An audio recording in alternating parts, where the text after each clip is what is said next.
Coming up on building a protogen from scratch, tonight we bake a delicious synthetic cake, I create the most advanced piece of foam yet, and we create the most valuable form of trash. Hi, my name is Waffles, and on this episode of building a protogen from scratch, we build our very own cybernetic suit of armor. On the previous episode, we went ahead and finished our bodysuit, and on this episode, we build something even cooler. Protogens are a fictional species that blend robotic traits with the body of a land shark. These cybernetic coyotes are normally spotted wearing the finest of digital drip, so that's what we're going to build next. The plan is, we're going to start with the hardest part first, the legs. Here's the problem though, I've never made a protogen before, let alone a pair of robotic pants.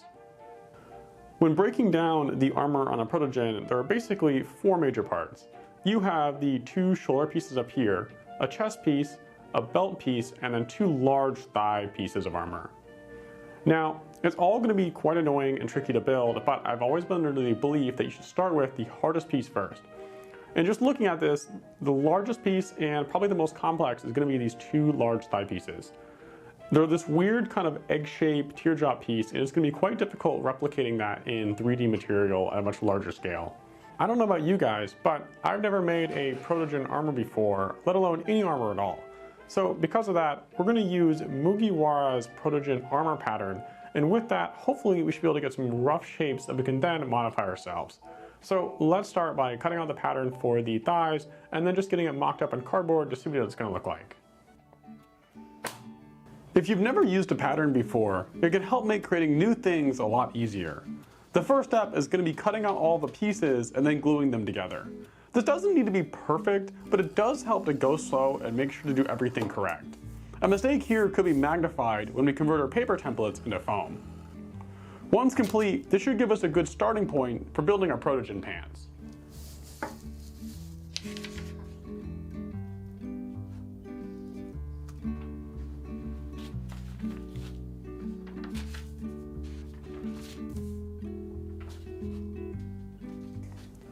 So now that we have all of our paper templates cut apart, we can go ahead and mock it up in cardboard.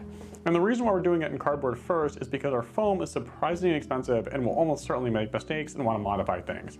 Once it's in cardboard, we can put it together and just get a rough idea of what we're going to build. So let's get all of our pieces cut apart and then just start taping them together to see how this is going to look. Cardboard is one of my favorite materials to work with. It's cheap, easy to cut, and allows you to quickly fail at making stuff. A general rule of thumb is that if you don't know how to make something, first make it out of cardboard. Cardboard isn't just a simple material, it's a versatile medium that holds an endless creative potential. I've always been fascinated with its ability to transform from a pointless packing paper to primitive preliminary prototypes. Remember, it's not about the material itself, instead it's how you choose to get creative with what you have around you. And in case you're wondering how these patterns work, if you look here, there are these indexes that go along the paper, and all you do is line them up and then attach them. Because they're at an angle like this, it'll convert a 2D object into a 3D kind of sphere. In theory, all that really means is we can take our parts, line them up, and tape it all together. That should be how it works in theory, but let's go ahead and start taping this thing together.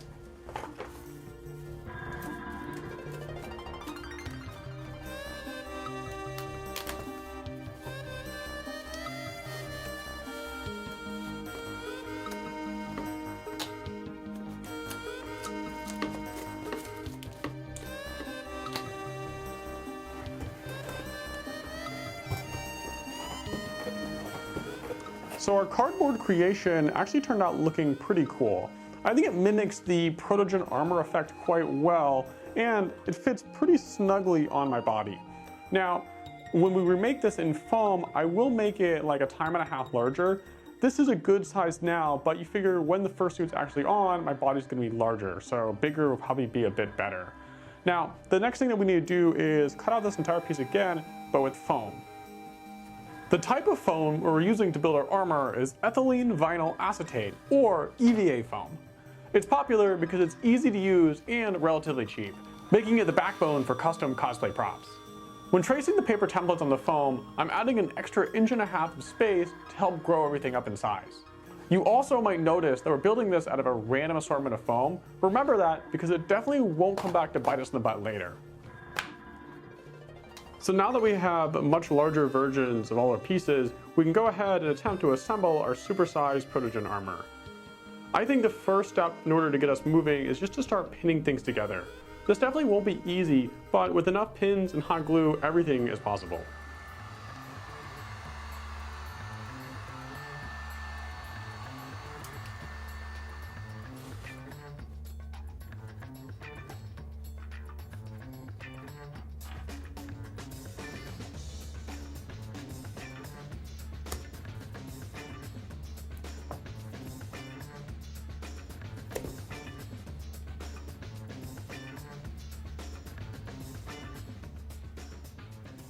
Now, I'm taking a quick break from putting these panels together, and I just wanted to quickly talk about the process. So I'm starting everything out with the hot air gun, and that just makes the EVA foam a lot easier to work with and softer. From there, I'm just pinning everything together, and then finally just tacking it together with a bead of hot glue. I'm kind of worried about that ripping, but we'll cross that bridge when we get there. Now, the next thing that I want to do is complete these entire pieces and get the rest of it all glued together. And then from there, we can talk about fixing a few things and making it generally just a lot prettier. I'm also filming this on my phone because the battery for my camera finally died. Hi, YouTube chat.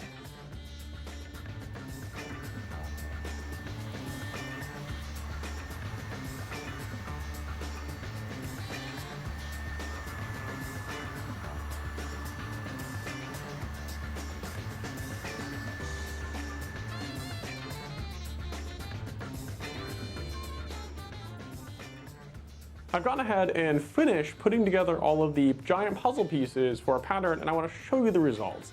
And be warned, it's kind of scuffed. So I went ahead and also taped together the paper template now that we don't need them anymore, just because it helps kind of visualize what this should look like.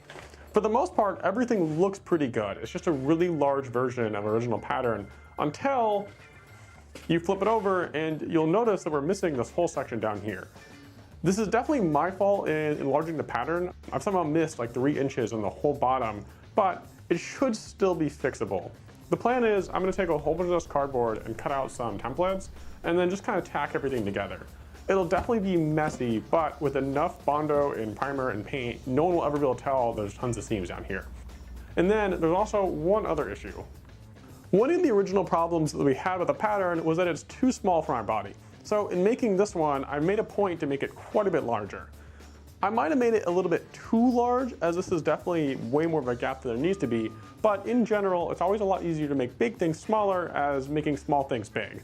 So I think with some strategic trimming and cutting apart, we can get this quite a bit smaller.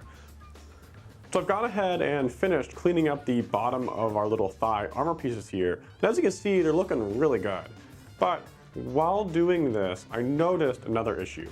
If you look at our 2 different types of foam here, this white foam in a lot of cases has kind of bent in on itself. You can kind of see it here, and it really doesn't look all that good. So I think I'm going to begrudgingly go ahead and replace this white foam with just a different piece, or at least attempt to straighten it out. It sucks going back and redoing old work, but I think it'll make the final product look a lot better. So I'm gonna go ahead and knock all of that out off camera, but instead I wanna go ahead and show you guys something new. In the last episode, we finished building the bodysuit of our protogen, and since then I finished all the extra parts for it.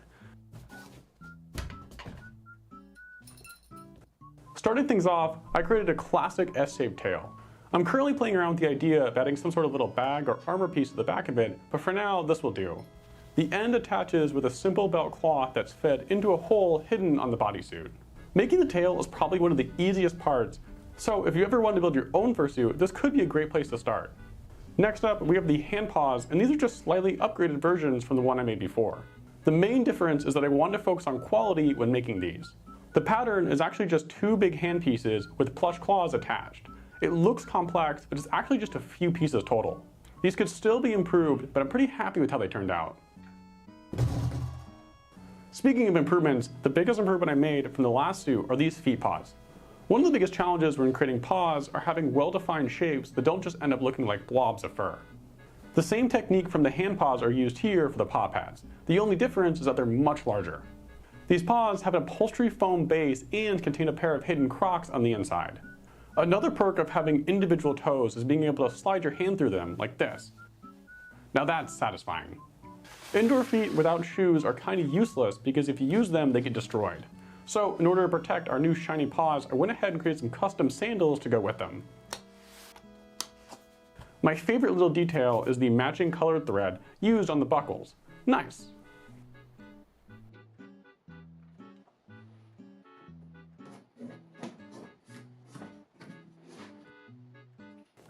Now that we've all the new parts covered, we can go ahead and return to our fortress of foam. With everything somewhat glued together, we can now start focusing on cleaning it all up. One of the ways you can achieve a more slimming fit is by adding darts to the foam to remove all the extra space.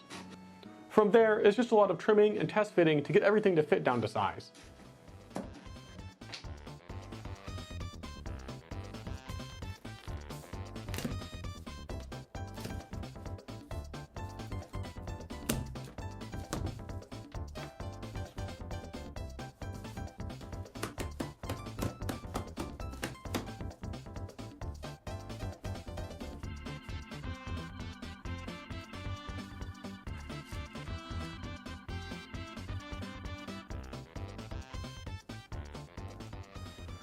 Ooh, YouTube chat, check it out. We finally have the finished armor leg pieces for our protogen.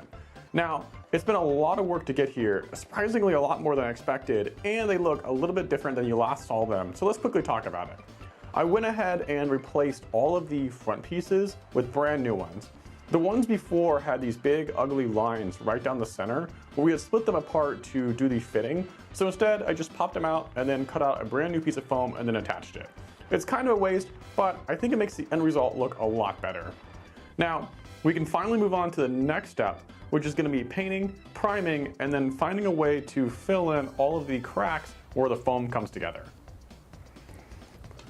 The biggest mistake made during this project was using a silicone sealer to fill in all the gaps of the foam. I don't know it yet, but all that silicone being spread around isn't sandable, and when dries, it gives a really rough, ugly finish.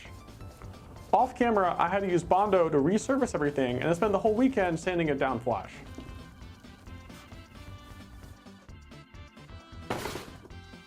The first step in preparing for painting is to seal the ends of the foam using a heat gun. If you try and paint foam before treating it, you'll quickly run into a problem. The foam acts as a giant sponge and just absorbs all the paint. The first step in preparing it for painting is heating the surface with a heat gun. This will melt down all of the plastic pores, leaving it nice and clean and flat. Next, we can give everything a thorough coating in a matte medium that will act as the base for all of our paint to stick to. Now, with everything prepared, we can give everything a nice bath and primer.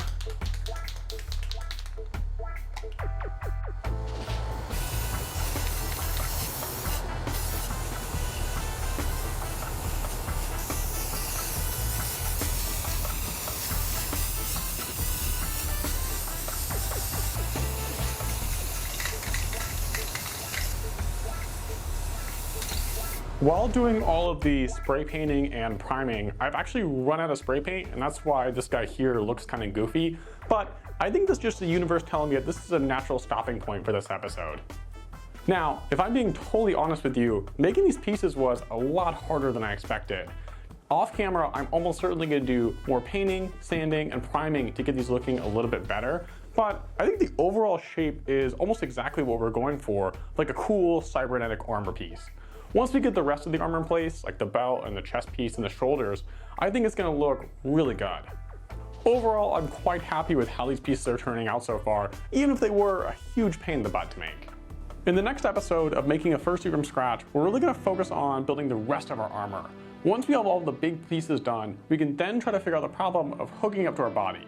I'm thinking maybe a cool harness or something to that effect. But once we have all the main armor pieces done, then we can focus on doing all the fun, cool details.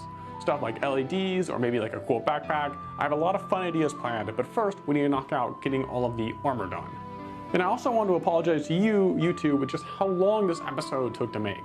In the end, I think I made 3 separate versions of these legs, and I'm still not quite happy with how they turned out. But you know what they say, perfect is the enemy of actually getting stuff done, so I think we're just gonna go with these.